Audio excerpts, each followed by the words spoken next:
guys, welcome to my new another video. তো আজকে আমরা ভেরিয়েবল সম্পর্কে আলোচনা করব। তো ভেরিয়েবল বলতে আমরা কি বুঝি? তো ভেরিয়েবল বলতে আমরা বেসিক্যালি বুঝি যে কোনো কিছুর ভিতরে আমরা একটা জিনিস রাখা মানে স্টোর করা।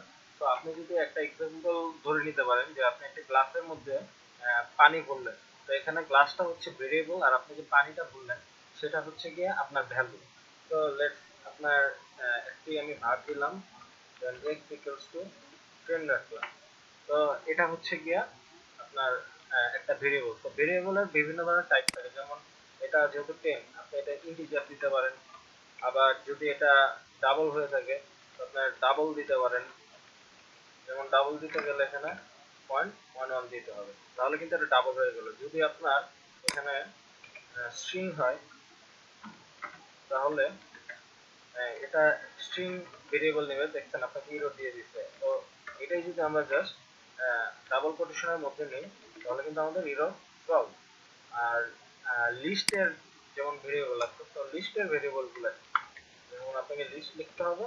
যেমন আপনি যদি ইন্টিজার নিতে চান তাহলে এখানে just simply int then x equals to আপনাকে থার্ড ব্র্যাকেট দিতে হবে, এখানে লিখতে হবে 1 2 3 4।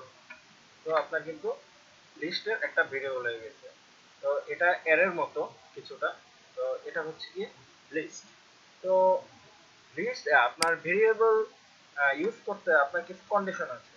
যেমন ফার্স্ট কন্ডিশন আপনাকে মাথায় রাখতে হবে, ভেরিয়েবল নেম অবশ্যই আপনার লেটার, নাম্বার, আন্ডারস্কোর বা ডলার দিয়ে শুরু হতে পারে।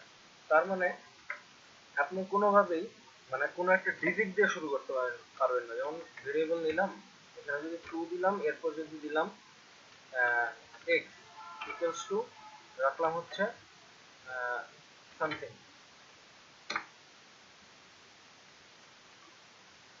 তো এখানে কিন্তু আপনাকে ইরর দিয়ে দিচ্ছে, কারণ আপনি কোনো অবস্থাতেই আপনি নিউমেরিক নাম্বার সামনে দিতে পারবেন না। আপনি টুটা কেটে দেন, আপনার কিন্তু ইরর সলভ।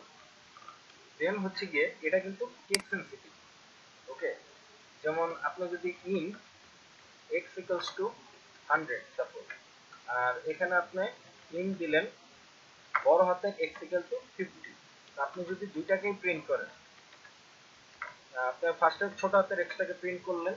তো বোঝার সুবিধার্থে এখানে আমি একটা ই দিয়ে দিই, এক্স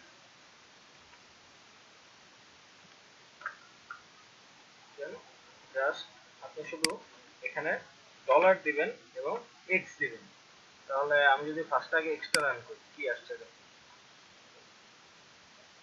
টেকিং টাইম। তো এক্স ইকুয়ালস টু কিন্তু 100 দেখাচ্ছে, কিন্তু বড় হাতের এক্স ইকুয়াল টু কিন্তু 50 ছিল। তো চলেন বড় হাতের এক্সটা প্রিন্ট করি।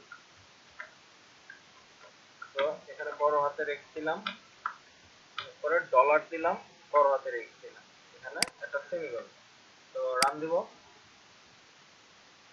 তো এখানে কিন্তু বড় হাতের এক্স ইকুয়ালস টু 50 দিতে হচ্ছে।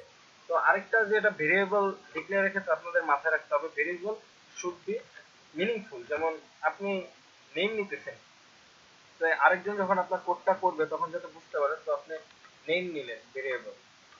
তো আপনার এখানে বোঝাই যাচ্ছে আপনি নেমের মধ্যে কারো নামই হয়তো বা রাখবেন। তো এটা একটা মিনিংফুল ভেরিয়েবল ডিক্লেয়ার। তো মিনিংফুল ভেরিয়েবল এর ডিক্লেয়ার করার প্র্যাকটিস স্টার্ট করে থাকা ভালো। তো এগুলাই ছিল আজকে আপনাদের ভেরিয়েবল সম্পর্কে। তো ভিডিওটি যদি ভালো লেগে থাকে অবশ্যই লাইক এবং সাবস্ক্রাইব